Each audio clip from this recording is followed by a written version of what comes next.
l'hyperglycémie.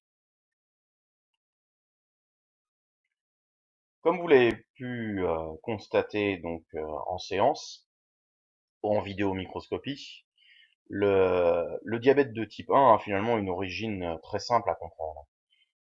Chez un individu sain, on a donc dans la masse pancréatique des petits îlots plus clairs qu'on appelle les îlots de Langerhans, qui jouent, comme on l'a déterminé, le rôle de capteur et de centre de commande dans la régulation de la glycémie.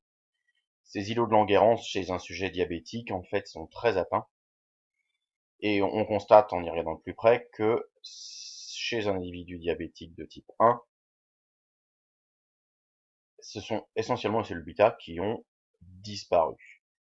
On a vu et voilà un îlot de Langerhans donc d'un individu ayant un diabète déclaré. On constate que la zone centrale qui contient les cellules bêta en fait est altérée et détruite. Alors détruite comment? Détruite comme on peut le lire ici donc par une maladie auto-immune. Une maladie auto-immune, donc vous l'avez pu le voir en tronc commun.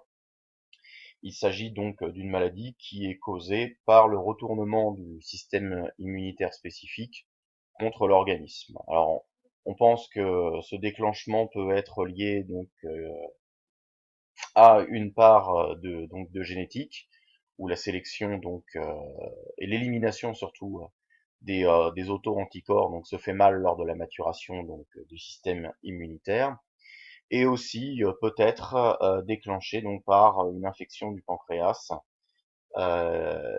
qui serait combattue donc par le système immunitaire spécifique. Et ce système immunitaire, donc après légèrement défaillant, continuerait de détruire les cellules bêta après même qu'il ait terminé de détruire les cellules bêta infectées par ce virus potentiel. Dans un cas comme dans l'autre, la conséquence est la même, plus de cellules bêta. Et donc, qui dit plus de cellules bêta dit plus de sécrétion d'insuline.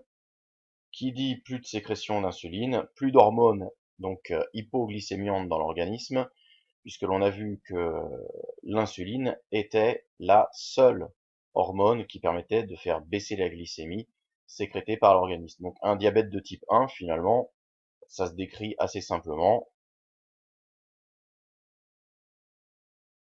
Même si on a une hyperglycémie, en absence de cellules bêta, mais il n'y a pas de message hypoglycémiant, le stockage et la consommation, donc surtout le stockage de glucose, ne peut pas se faire. La glycémie donc demeure élevée pendant longtemps, et donc elle va petit à petit baisser parce que l'entrée de glucose dans les cellules donc est heureusement pas totalement dépendante de la glycémie. Donc, le glucose va quand même être consommé, mais très difficilement stocké. À la page 152 et 153, si vous en avez le temps, vous verrez donc les gènes de prédisposition au diabète de type 1, donc j'évoquais juste précédemment, et la relation à l'environnement et donc l'existence d'un virus pouvant affecter le pancréas, donc le fameux entérovirus Coxsackie-B4. Le diabète de type 2 est plus subtil, plus intéressant à comprendre, parce que si vous vous rappelez donc du document de l'activité 1, que je vous invite, le document 3, que je vous invite à aller regarder à nouveau en faisant pause sur cette vidéo pour vous remettre dans l'esprit, il y a chez les diabétiques de type 2 toujours une sécrétion d'insuline. Alors cette sécrétion d'insuline, toutefois, ne permet pas de revenir à une glycémie donc normale rapidement. Une hyperglycémie n'est pas régulée rapidement. Ce document donc 3 de la page, j'ai oublié, 155, remet donc justement ceci en évidence. Chez un non diabétique, lorsque la glycémie augmente, l'insulinémie également, et la glycémie est rapidement corrigée. Chez un diabétique de type 2, alors lors de l'installation de ce diabète de type 2, ce qu'on appelle les intolérants au glucose, terme que je n'aime pas beaucoup, mais je ne l'expliquerai pas dans cette vidéo pour ne pas perdre trop de temps.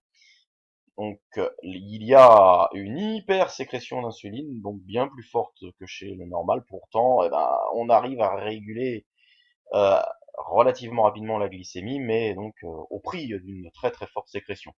Si je devais utiliser une petite métaphore, au lieu de dire, l'organisme crie le message insulinique de sorte à obtenir un résultat qui n'est pas aussi satisfaisant que chez un individu sain.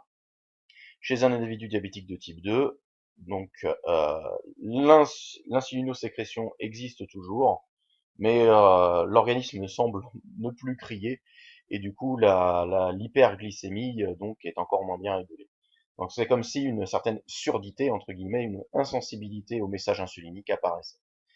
Cette insensibilité au message insulinique, on peut en fait la mettre en évidence, la mesurer même physiologiquement.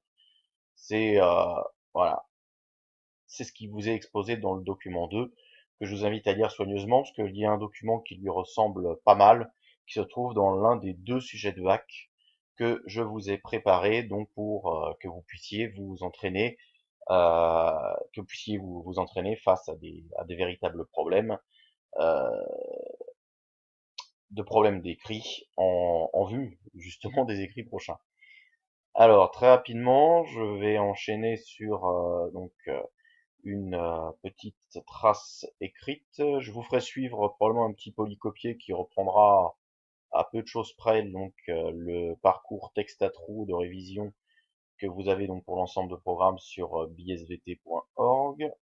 Alors je me permets quand même de vous remontrer où les choses se retrouvent. Donc le parcours de révision, une fois que vous aurez bien regardé cette vidéo et les documents y afférents, se trouve bien sûr dans spécialité thème 3, enzymes, glycémie et diabète. Alors en vue étudiante, voilà, vous avez ça. Donc la régulation de la glycémie, normalement, ça devrait être acquis. Et concernant les diabètes, vous avez à la fois des images, des captures microscopiques du TP que nous n'avons pas pu faire cette année. Et puis donc vous avez des textes donc à trous sur lesquels vous pouvez déjà vous tester concernant donc les causes principales du diabétique de type 1 et du diabétique de type 2. J'ai également fait figurer dans BSVT, dans cette fois-ci documents et liens, thème glycémie et diabète, les 2 sujets, donc l'un sur le diabète de type 1, l'autre sur le diabète de type 2, que vous pourrez préparer et me rendre si vous le désirez. Voilà, il se trouve ici.